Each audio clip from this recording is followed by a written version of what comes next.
الرجیم بسم اللہ الرحمن الرحیم وقالت اليہود والنصارى نحن ابناء اللہ واحباؤہ قل فلم يعذبكم بذنوبكم بل انتم بشر ممن خلق یغفر لمن یشاء ویعذب من یشاء وللہ ملک السماوات والارض وما بینہما وإلیہ المصیر یا اہل الکتاب قد جاءکم رسولنا یبین لکم علی فترۃ من الرسل ان تقولوا ما جاءنا من بشیر ولا نذیر فقد جاءکم بشیر ونذیر واللہ علی کل شیء قدیر وَإِذْ قَالَ مُوسَىٰ لِقَوْمِهِ يَا قَوْمِ اذْكُرُوا نِعْمَةَ اللَّهِ عَلَيْكُمْ إِذْ جَعَلَ فِيكُمْ أَنْبِيَاءَ وَجَعَلَكُمْ مُلُوكًا وَآتَاكُمْ مَا لَمْ يُؤْتِ أَحَدًا مِّنَ الْعَالَمِينَ صدق اللہ مولانا العظیم الصلاة والسلام علیکہ یا سیدی یا رسول اللہ وعلى آلك وأصحابك يا سيدي يا حبيب الله الصلاة والسلام عليك يا سيدي يا نبي الله وعلى آلك وأصحابك يا سيدي يا نور الله وقالت اليهود والنصارى نحن أبناء الله وأحباؤه، اور یہودی اور نصرانی بولے کہ ہم اللہ کے بیٹے اور اس کے پیارے ہیں۔ قل فلم یعذبکم بذنوبکم، تم فرما دو پھر تمہیں کیوں تمہارے گناہوں پر عذاب فرماتا ہے۔ بل انتم بشر ممن خلق، بلکہ تم آدمی ہو اس کی مخلوقات سے۔ یغفر لمن یشاء ویعذب من یشاء، جسے چاہے بخشتا ہے اور جسے چاہے سزا دیتا ہے۔ وللہ ملک السماوات والارض وما بینہما، اور اللہ ہی کے لیے ہے سلطنت آسمانوں اور زمین اور ان کے درمیان کی۔ وإلیہ المصیر، اور اسی کی طرف واپس لوٹنا ہے۔ اس آیت کا شان نزول یہ ہے کہ حضور علی وقار صلی اللہ علیہ وسلم کے پاس اہل کتاب آئے اور انہوں نے دین کے معاملے میں حضور سے گفتگو کرنا شروع کی، تو حضور نے ان کو دین حق، دین اسلام کی دعوت دی اور انہیں عذاب سے ڈرایا کہ اگر تم ایمان نہ لائے تو تمہارے لیے اللہ نے عذاب تیار کر رکھا ہے۔ تو اس پر وہ بولنے لگے کہ آپ ہمیں عذاب سے کیسے ڈرا سکتے ہیں، ہم تو اللہ کے بیٹے اور پیارے ہیں، اللہ ہمیں کیا عذاب کا خوف ہے کہ ہم تو اس کے پیارے لوگ ہیں۔ یہاں بیٹے سے مراد اولاد نہیں ہے، بلکہ یہاں ان کا کہنا مراد تھا کہ اللہ ہم سے ایسی محبت فرماتا ہے جیسے باپ اپنے بیٹے سے محبت کرتا ہے، تو پھر ہمیں عذاب کا کیا خطرہ ہے، ہمیں تو کوئی جو ہے وہ خطرہ نہیں ہے عذاب کا، کیونکہ ہم سے تو اللہ محبت کرتا ہے،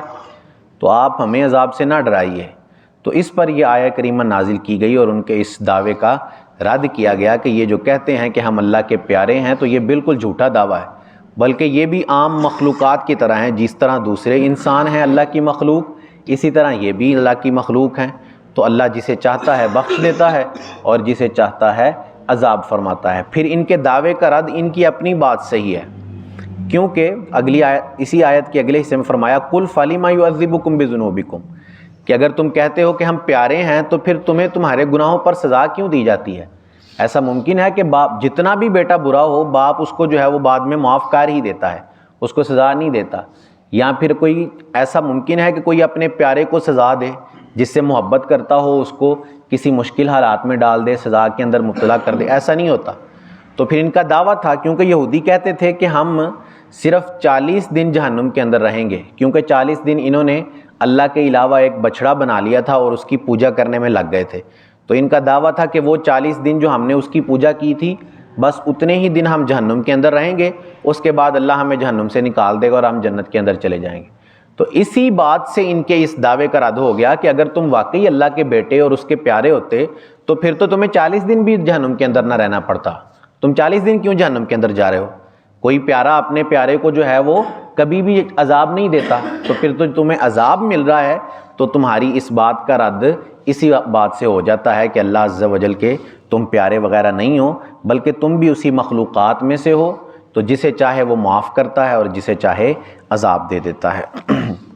یا اہل الکتاب، اے کتاب والو، قد جاءکم رسولنا، بے شک تمہارے پاس یہ ہمارے رسول تشریف لائے، یبین لکم، تم پر ہمارے احکام ظاہر کرتے ہیں، علی فترۃ من الرسل، بعد اس کے کہ رسولوں کو آنا مدتوں بند رہا، ان تقولوا ما جاءنا من بشیر ولا نذیر، کہ کبھی کہو کہ ہمارے پاس کوئی خوشخبری اور ڈر سنانے والا نہ آیا تھا، فقد جاءکم بشیر و نذیر، تو یہ خوشی اور ڈر سنانے والے تمہارے پاس آ گئے، واللہ علی کل شیء قدیر، اور اللہ کو ساری قدرت حاصل ہے۔ زمانہ فطرت کی بات کی جا رہی ہے یہاں پر۔ زمانہ فطرت وہ ہے جو حضرت عیسیٰ اور حضرت ہمارے آقا صلی اللہ علیہ وسلم کے درمیان کا زمانہ ہے۔ یہ تقریباً 569 سال کا دور ہے۔ یہ 569 سال میں کوئی بھی نبی دنیا میں تشریف نہیں لائے۔ حضرت عیسیٰ کے بعد سے لے کر حضور تک 569 سال گزرے، اور اس زمانے میں کوئی نبی دنیا میں جو ہے وہ تشریف نہیں لائے۔ تو اس زمانے کے لوگوں کے لیے صرف یہی لازم تھا کہ وہ عقیدہ توحید اپنائیں، صرف اللہ کو ایک مانیں، اس کے ساتھ کسی کو شریک نہ ٹھہرائیں، باقی ان پر کوئی چیز لازم نہیں تھی، صرف توحید کا ماننا ان پر لازم تھا، اور یہ زمانہ فطرت کہلاتا ہے۔ اور حضور کے والدین کے بارے میں چند اقوال کے متعلق ایک قول یہ بھی ہے کہ حضور کے والدین زمانہ فطرت میں تھے، کیونکہ حضور کی نبوت سے پہلے ہی ان کا انتقال ہو گیا تھا۔ حضور نے ابھی نبوت کا دعویٰ نہیں کیا تھا، اس سے پہلے ہی حضور کے والدین کا انتقال ہو گیا تھا، تو ان پر لازم ہی نہیں تھا کہ وہ حضور پر ایمان لے کر آتے۔ وہ پچھلے زمانے کے لوگ تھے تو ان پر توحید جو ہے وہ لازم تھی، اور وہ توحید پر قائم تھے، دین ابراہیمی پر قائم تھے، تو اس لیے ان کا مسلمان ہونے میں شک کرنا جو ہے یہ بے وقوفی کی علامت ہے۔ تو اللہ نے یہاں جو ہے وہ اہل کتاب کو اپنی نعمت یاد دلائی کہ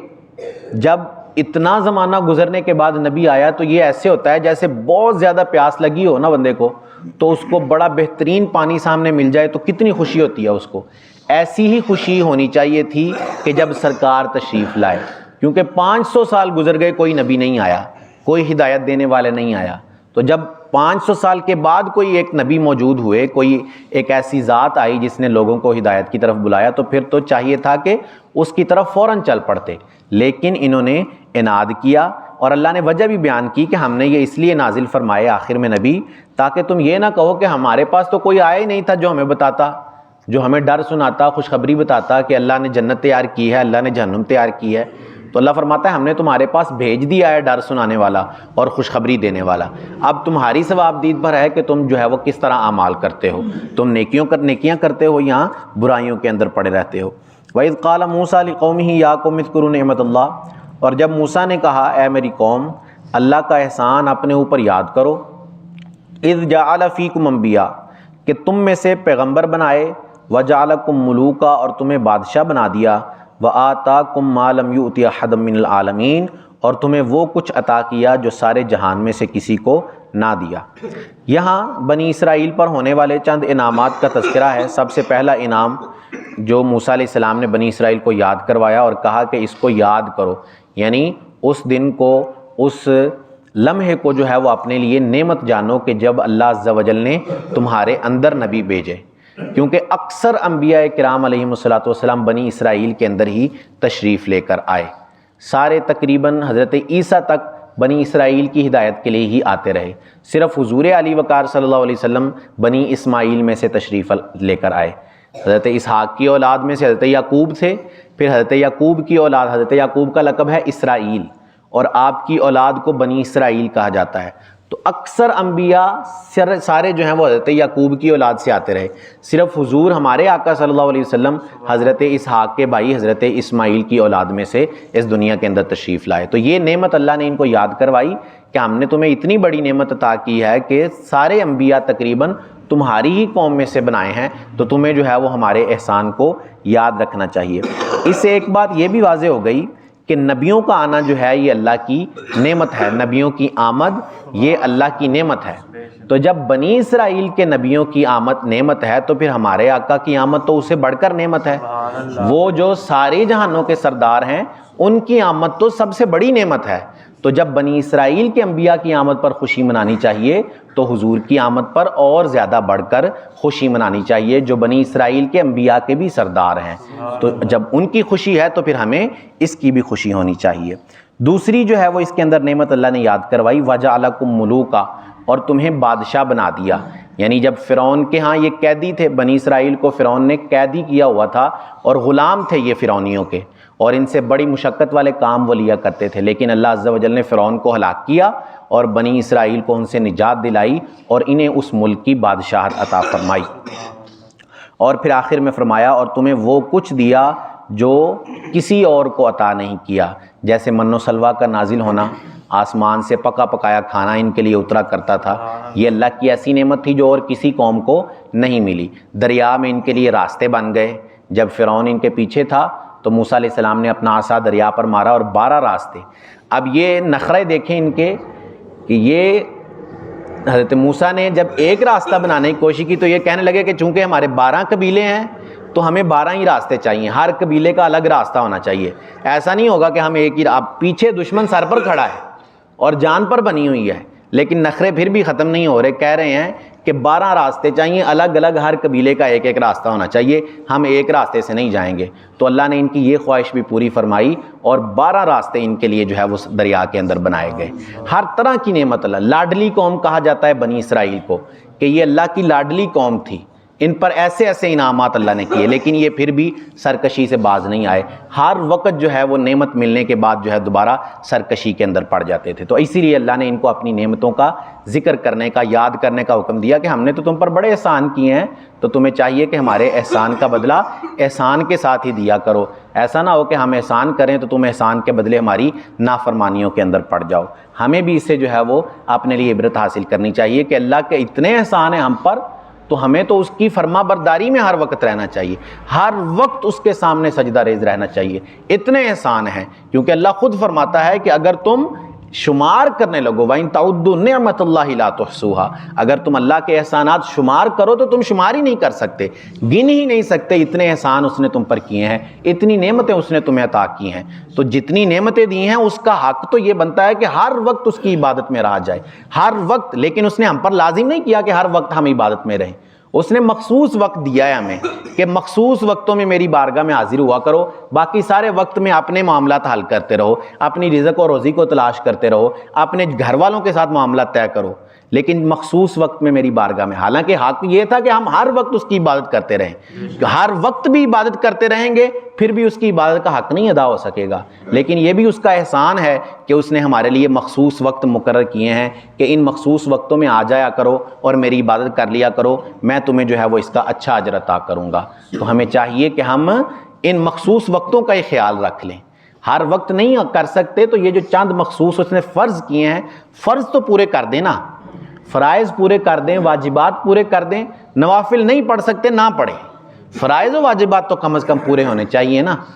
ہمارے ہاں فرائض و واجبات میں بھی بڑی کمی ہے، فرض چھوٹ جاتے ہیں لوگوں کے، قضا ہو جاتی ہیں نمازیں، قضا دور کی بات ہے چھوڑ ہی دیتے ہیں لوگ، قضا کر کے پڑھ لی تو پھر بھی چلو جو ہے وہ نماز تو پڑھ لی نا، بعض قضا بھی نہیں کرتے، بالکل چھوڑ ہی دیتے ہیں، گزر ہی جاتی ہے نماز۔ تو ہمیں جو ہے وہ خیال کرنا چاہیے، جتنے احسان بنی اسرائیل پر ہیں اس سے بڑھ کر احسان ہم پر ہیں، تو ہمیں جو ہے وہ اس سے بڑھ کر اللہ عز و جل کا شکر ادا کرنا چاہیے، کیونکہ شکر کریں گے تو اپنا ہی فائدہ کریں گے۔ لَإِن شَكَرْتُمْ لَأَزِيدَنَّكُمْ، اگر تم میرا شکر ادا کرو تو میں تمہاری نعمتوں میں اور اضافہ کر دوں گا۔ وَلَئِن كَفَرْتُمْ، اور اگر تم ناشکری کرو، ان عذابی لشدید، تو میرا عذاب بڑا سخت ہے، میں تم سے وہ نعمت جو دی ہے اس کو واپس لینے پر بھی قادر ہوں، جو نعمت دے سکتا ہے وہ واپس بھی لے سکتا ہے، جو نعمت دیتا ہے اس کو یہ بھی قدرت ہے کہ وہ واپس لے لے۔ تو ہمیں جو ہے وہ ہر وقت اپنے رب کی فرما برداری اور اس کی شکر گزاری میں رہنا چاہیے۔ اللہ عز و جل سے دعا ہے کہ اللہ عز و جل ہمیں عمل کی توفیق عطا فرمائے، آمین بجاہ خاتم النبیین صلی اللہ علیہ وسلم۔ اللہم صلی علی سیدنا و مولانا محمد معدن الجود والکرم وآلہ وبارک وسلم۔ مالک کریم عز و جل نماز فجر اپنی بارگاہ میں قبول فرما، درس کرنا اپنی بارگاہ میں قبول فرما، غلطیاں کوتاہیاں گناہ خطائیں لغزشیں اپنی رحمت سے معاف فرما۔ ہم سب کی، ہمارے ماں باپ کی اور رسول کریم صلی اللہ علیہ وسلم کی ساری امت کی بخشش فرما۔ ہم سب کو خلوص و استقامت سے 5 وقت باجماعت نماز پڑھنے کی توفیق عطا فرما۔ مالک کریم عز و جل نیکیاں کرنے، گناہوں سے بچنے کی توفیق عطا فرما۔ ہم سب کا خاتمہ بالایمان فرما۔ ہم سب پر اپنی نظر رحمت فرما۔ سبحان ربک رب العزت عما یصفون وسلام علی المرسلین والحمد للہ رب العالمین وصلی اللہ تعالی علی حبیبہ سیدنا و مولانا محمد وعلی آلہ واصحابہ اجمعین برحمتک یا ارحم الراحمین۔